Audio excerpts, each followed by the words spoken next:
Welcome! In front of me I have GARMIN Instinct 2S and I'm gonna show you how to change the date and time format on this watch.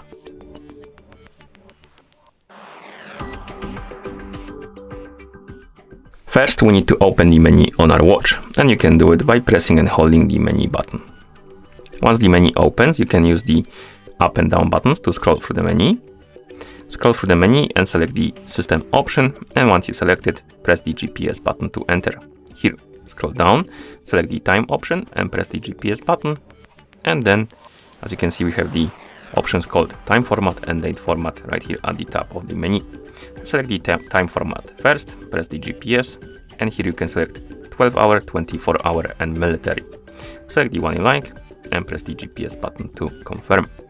Next, let's select the date format, press the GPS, and here we have the day first, month second and year last, month first, day second, year last, and finally year first, month second and day last. So select the format you like and then press the GPS button to confirm. And once you're done, you can press the back button a couple of times to go back to watch face. And that's how you change the date and time format on this watch. Thank you for watching. If you found this video helpful, please consider subscribing to our channel and leaving a like on the video.